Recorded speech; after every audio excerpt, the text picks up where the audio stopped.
शून्य महाभारत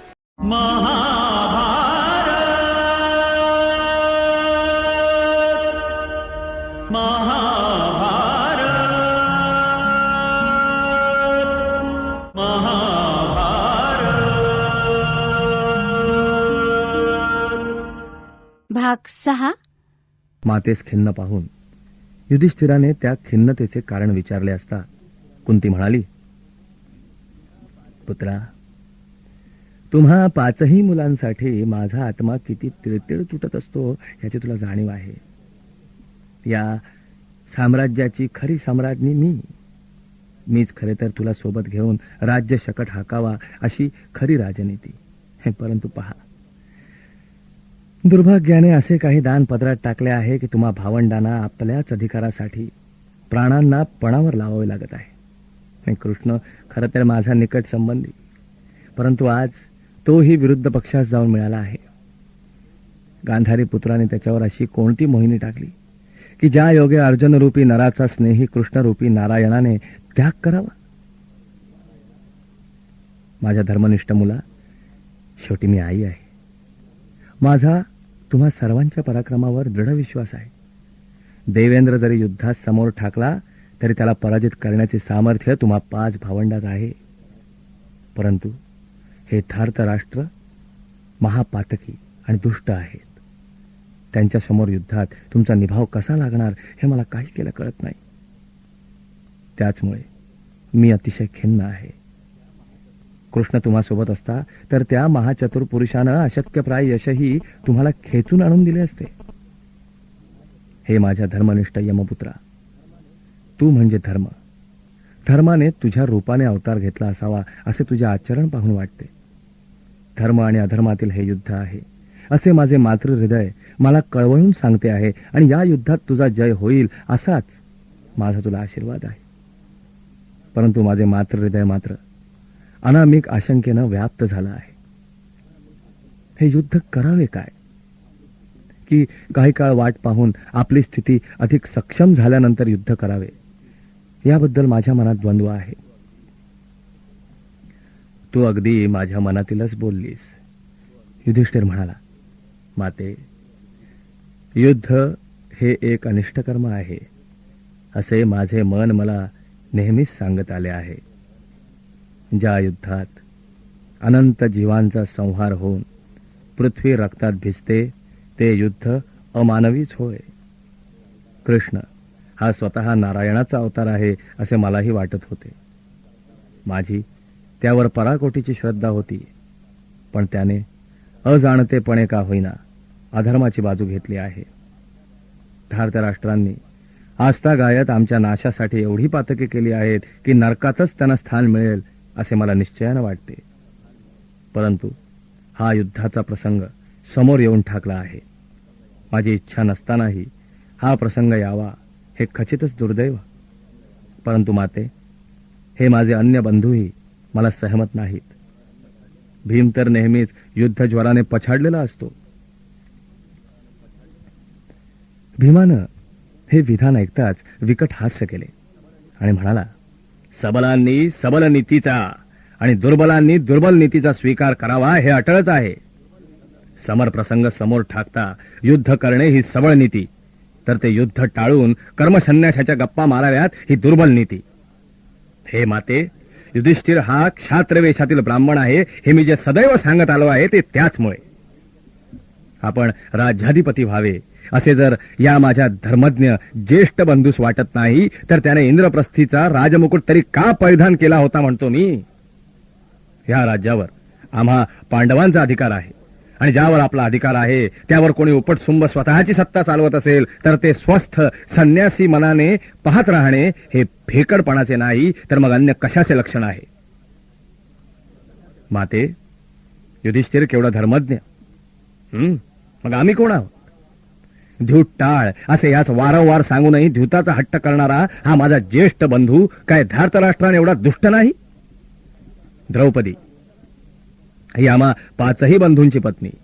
तिला द्यूतात पणावर लावायचा स्वामित्व अधिकार कोणी या ज्येष्ठ बंधूस दिला होता? एक वस्त्र असतानाही मानिनी याज्ञसेनीचा भीषण अपमान झाला. त्यांचा सूड घ्यायच्या गप्पा सोडून केवळ कृष्ण कौरवांच्या बाजूला जाऊन मिळाला म्हणून त्याआधी युद्धोत्सुक असलेला युधिष्ठिर आता संन्यासाच्या गप्पा मारू लागला आहे. हे अनिष्ट आहे, दुर्दैव आहे. माते, पण हे युद्ध होणारच. आणि मी तुला खरं सांगतो, कोणत्याही युद्धात आपल्या बाजूने कोण आहे आणि कोण नाही, आपली शक्ती कमी आहे की अधिक, यास काही अर्थ नाही.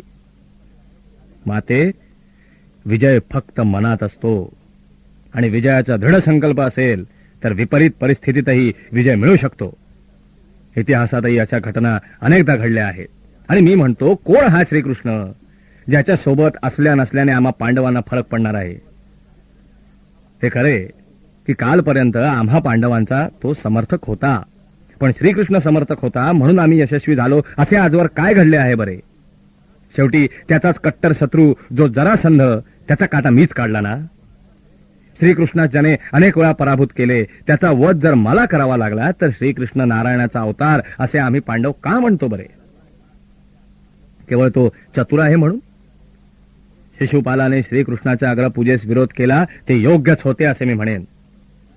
ज्याला कोणतीही नीती नाही, सोयीप्रमाणे पक्ष बदलतो, तो परमात्म्याचा अवतार होऊ शकणार नाही, हे तर शाश्वत सत्य आहे.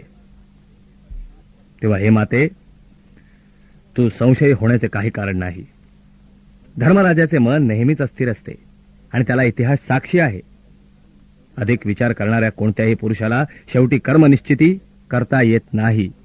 हे जेवढे शाश्वत सत्य आहे तेवढेच ते या माझ्या ज्येष्ठ बंधूस लागू पडते.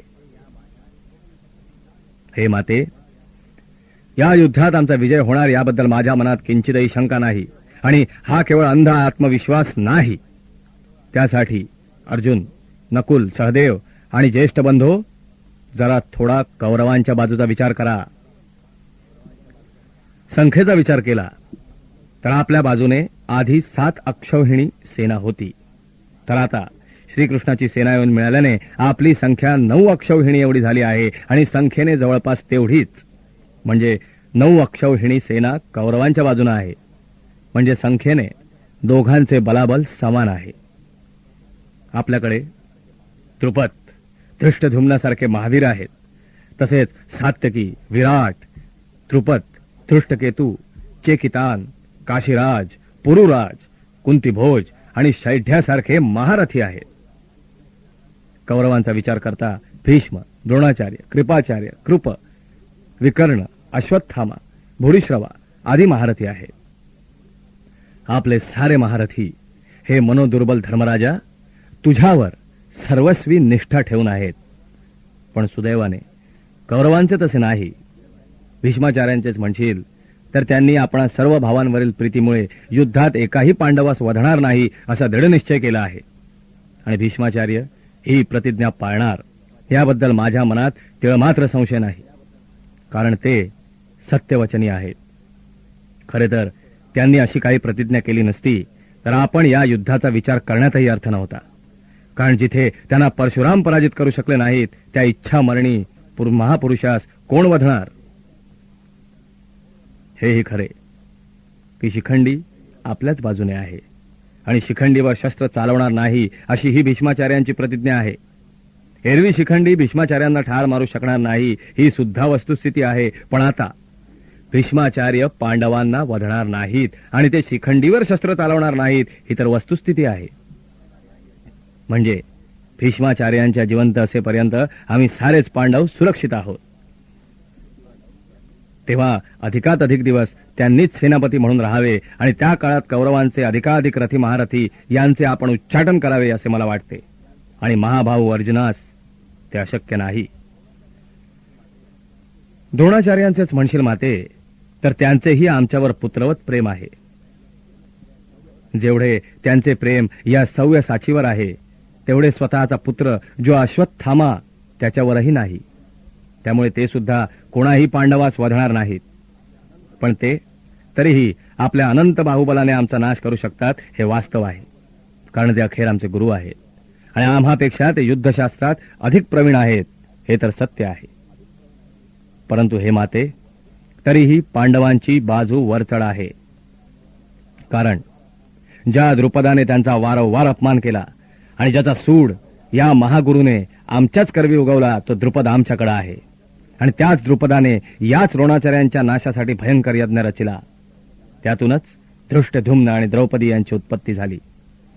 ज्या द्रोणाच्या नाशासाठी यज्ञ झाला त्या यज्ञातून उत्पन्न झालेला धृष्टद्युम्न आमचा आहे आणि त्याच यज्ञातून उत्पन्न झालेली द्रौपदी ही आम्हा बंधूंची पत्नी आहे.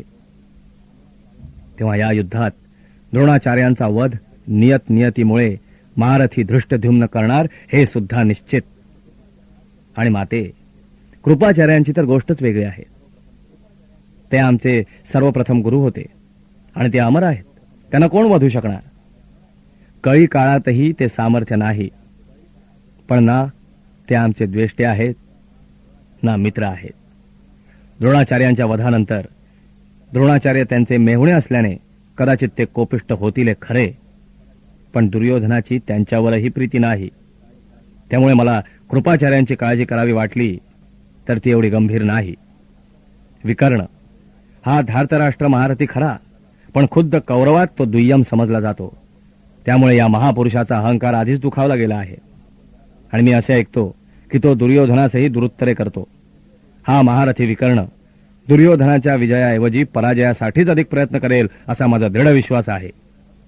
आणि तेही आमच्याच फायद्याचे आहे. अश्वत्थामा मात्र सर्वात अधिक घातकी आहे. तो अखेर द्रोणाचार्यांचा पुत्र आहे आणि कर्णाप्रमाणे किंवा अन्य कोणीही कुरु महायोद्ध्यांप्रमाणे शापित नाही. मी असं ऐकतो की तो दुर्योधनावर जीवापाड प्रेम करतो आणि त्याच्याच यशासाठी झटतो, परंतु खुद्द त्याचा पिता त्याच्यावर प्रेम करीत नाही. अश्वत्थामा शीघ्रकोपी आणि अविचारी आहे असे सारे म्हणतात. त्यामुळे आपण त्याच्याबद्दलच फक्त सावध राहिले पाहिजे. फक्त कर्ण तेवढा महत्वाचा, कारण तो आम्हा पांडवांचा पुरेपूर द्वेष करतो. तो शापित आहे हे खरे, पण तरीही त्याला आपण गांभीर्यानं घ्यायला हवे. भीष्माचार्यांनी त्याला अर्धरथी म्हटल्याने आपला तात्पुरता फायदा झाला असला तरी तो कायम टिकणार नाही. अर्जुनास तर तो वधण्यास आतुर झाला आहे. सर्व शस्त्रे आणि अस्त्रांचा ज्ञान असणारा आणि पांडवांच्या नाशासाठी टपलेला तोच एक महाधनुर्धर कौरवांच्या बाजूने आहे. आणि मला फक्त त्याचीच काळजी वाटते. परंतु जर भीष्माचार्य अधिक काळ जिवंत राहून सेनापती राहिले तर तोवर कर्ण हाती शस्त्र घेणार नाही. ही आपल्याच लाभाची गोष्ट आहे. आणि कर्णाच्या काही अहमगंडाच्या समस्या आहेत.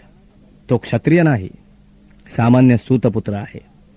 द्रोणाचार्यांनीही त्याला अव्हेरले आणि महागुरु परशुरामांनी तर त्यास शापिले आहे. कर्ण अर्जुनासही जड जाईल हे खरे. कदाचित दोघांचे युद्ध या दोघांसाठीही अखेरचे असेल, परंतु कर्ण शापित आहे आणि जरी त्याच्या निष्ठा सर्वस्वाने दुर्योधनाच्या चरणी असल्या तरीही कदाचित आपण त्यालाही दूर करू शकतो. तेव्हा कर्ण आणि अश्वत्थाम्याचीच आपल्याला काळजी करायला हवी. स्वतः दुर्योधन रणात महापराक्रमी आहे हे कालत्रयी सत्य आहे, पण तो गदाधर आणि मीही गदाधर. जे काही अंती होईल ते त्याच्यात आणि माझ्यात, आणि त्याची मांडी फोडण्याची प्रतिज्ञा मी केली आहेच, त्याने नाही. मी अवश्य दुर्योधनाची मांडी फोडेन, कारण त्याच मांडीवर थाप मारून त्यानं माझ्या लाडक्या पत्नीस द्रौपदीस दुष्ट खुणा केल्या होत्या. युद्धात हे पातक आहे हे खरे, पण मी माझी प्रतिज्ञा नक्की पार पाडणार हेच अटळ विधिलिखित आहे. आणि त्या योगेच माझा विजयही सुकर होणार आहे. आणि हे माते, मी जे सांगितले त्यावरून एक गोष्ट ध्यानी घे. आमच्या बाजूचे वीर अभंग आहेत. त्यांच्या या माझ्या ज्येष्ठ भ्रात्यावरील निष्ठा अटळ आहे आणि ते किंचितही शापित नाहीत. माझ्याकडे असा एकही वीर नाही ज्याने एकाही कौरवाला ठार मारणार नाही अशी प्रतिज्ञा केली असेल. कौरवांचा पक्ष दुभंगलेला आहे. खुद्द त्याच्या पित्यास महाराज धृतराष्ट्रास या युद्धाबद्दल ममत्व नाही. त्याचे मनही भंगलेले आहे. आणि हे प्रिय ज्येष्ठ भ्रात्या, ज्यांचे नेते दुभंगलेले असतात अशा नेत्यांच्या प्रजेस कधीही यश मिळत नाही हे समजावून घे. आपल्याला कृष्ण आपल्या बाजूने नसतानाही जय मिळणार हे निश्चित आहे, कारण आपल्या बाजूने कोणीही दुभंग मनाचा नाही, फक्त तू सोडून. आणि हे ज्येष्ठ पांडवा, मन स्थिर ठेव, संतुलित ठेव, कारण पुन्हा लक्षात घे, विजय मनात असतो, रणभूमीवर नसतो. युद्धात मृत्यू पाहू नये अजरामर झालेले कितीतरी योद्धे आहेत, पण त्या वीरांच्या मृत्यूने राजास यश दिले आहे. तू आमचा ज्येष्ठ भ्राता, या नात्यानं आमचा राजा आहेस, आणि हे पृथ्वी पालका, या रणात तुला किंचितही क्षती होणार नाही ही माझी प्रतिज्ञा आहे. हे माते, कृष्णास विस्मरूयात आपण, कारण हाती तो शस्त्र घेणार नाही. तो बोलतो खूप चतुर, आणि कधी असेही वाटते की त्याच्या ओठांवर देवी सरस्वतीचे अधिष्ठान आहे. होताही तो सखा आमचा कधीतरी, परंतु शत्रूचे मित्रत्व होणे आणि मित्रांशीही शत्रुत्व होणे ही जनरीत आहे. अन्यथा ज्या द्रुपदास बांधून अर्जुनाने गुरु द्रोणांसमोर उपस्थित केले, तोच द्रुपद आज आपल्या पुत्रांसह आमच्या बरोबर या संग्रात सारी सेना घेऊन का आला असता? का द्रौपदी आमची भार्या झाली असती? नियती आमच्या बाजूने आहे, कौरवांच्या नव्हे. म्हणूनच हे युद्ध केलेच पाहिजे. आपला जय निश्चित आहे. यावर पांडू पत्नी कुंतीने समाधान व्यक्त करीत धर्मराज युधिष्ठिराकडे पाहिले आणि ती म्हणाली, तुम्हाला कर्णाचेही भय बाळगण्याचे कारण नाही. द्रौपदीने चमकून माता कुंतीकडे पाहिले. 6 कमलनयन परमात्मा स्वरूप भगवान श्रीकृष्णाने आपले नेत्र उघडले आणि या क्षितिजापासून त्या क्षितिजापर्यंत पसरलेल्या अद्भुत सृष्टीकडे अनिवार्य जिज्ञासेने पाहिले. द्रोणाचार्य श्रीकृष्णाच्या तेजोमय मुखाकडे भक्तिभावाने पाहत होते. श्रीकृष्णा, तुझी लीला अपार आहे, परंतु तरीही माझ्या मनातील शंका काही केल्या दूर झाली नाही. पांडवांची बाजू सत्य की कौरवांची, हे समज की विवाद्य आहे. परंतु हे नारायण स्वरूपा, तू कशी बाजू बदललीस? ज्या बाजूने तू सदैव राहिलास, ज्यांचे नेहमी क्षेम चिंतले, ज्यांच्या हितासाठी तू सदैव तत्पर राहिलास, ज्यांच्या हितासाठी तू नीतीलाही कधी कधी दूर ठेवलेस, आता त्यांची बाजू सोडणे हे तुला शोभते काय? श्रीकृष्णा, जसे गंगेनं उलट व्हावं लागावे, पृथ्वीने स्थानच्युत व्हावे, असेच तुझे वर्तन नाही काय? धर्म खूप सूक्ष्म आहे आणि ज्ञानवंतांनाही अनेकदा धर्म समजत नाही असे म्हणतात. परंतु तू तर धर्माचा संस्थापक आहेस. तुझ्यातूनच यज्ञातून ज्वाला उत्पन्न व्हाव्यात तसा धर्म निघाला आहे. धर्म स्थिर, अविचल आणि निर्विकार असतो असे ज्ञानीजन म्हणतात. पण तुझ्या वर्तनाने धर्म हा अस्थिर, चंचल आणि कसाही वाकवता येईल असे सर्व जगतास वाटू लागेल, आणि मग देवताही आपले वर्तन बदलतील. ब्रह्मदेवही स्थानच्युत होईल. पण तुझ्या या वर्तनामागे काहीतरी गूढ असेल असे मला वाटते, आणि ते समजावून घेण्याची अनिवार्य जिज्ञासा मला झाली आहे. हे श्रीकृष्णा, कदाचित दुर्योधनाच्या पक्षास मिळाल्यासारखे दाखवून पांडवांचे अंतिहित करावे असे तुझ्या मनात असेल. राजनीती शास्त्रातील भेदाची नीती पूर्वीच्या अनेक राजांनी अंमलात आणली आहे, मी जाणतो. परंतु अशा राजांना इतिहासात नेहमी अधमकोटीचे स्थान लाभले आहे. त्यांचा भेदनीतीने झालेला जय शुद्ध नाही असे पूर्वाचार्यांचे मत आहे, आणि तरीही असे कृत्य सामान्य व्यक्तीने केले तर ते क्षम्य आहे असे आपणास म्हणता येईल. परंतु ते स्वतः श्रीकृष्णाने केले तर मग श्रीकृष्ण चारित्र्याबद्दल संदेह उत्पन्न होईल याविषयी माझ्या मनात शंका नाही. तेव्हा तूच माझ्या संशयाचे निराकरण करावे असे मला वाटते. एवढे बोलून वयोवृद्ध तपस्वी शोभतील असे द्रोणाचार्य स्वस्थ उभे राहिले आणि अनिवार्य जिज्ञासेनं श्रीकृष्णाकडे पाहू लागले. श्रीकृष्णाच्या मुखावर नेहमी असते तशी नीरव शांती होती, आणि त्या शांतीचे तेज सर्व चराचरास गंभीर बनवत होते. श्रीकृष्णाने द्रोणाचार्यांकडे पाहिले आणि विचारले, आचार्य, हे युद्ध आता होणार हे निश्चितच आहे. तेव्हा या युद्धात कोणाचा जय व्हावा असं तुम्हाला वाटते? आपल्या प्रश्नाचे उत्तर न देता श्रीकृष्णाने अन्य प्रश्न केला आहे हे द्रोणाचार्यांच्या लक्षात आहे. परंतु उत्तर देण्याच्या निश्चयाने ते म्हणाले, श्रीकृष्णा, हा फार मोठा अवघड प्रश्न तू विचारला आहेस, यात संशय नाही. 5ही पांडव, द्रुपदपुत्र धृष्टद्युम्न, शिखंडीसह सारे कौरव माझे शिष्य आहेत. कर्ण आणि एकलव्य ही माझे अप्रत्यक्ष शिष्य आहेत, आणि हे तू जाणतोस. हे करुणाकरा, शिष्य हा गुरुस पुत्रा समान असतो, हे शास्त्रवचन तू जाणतोसच.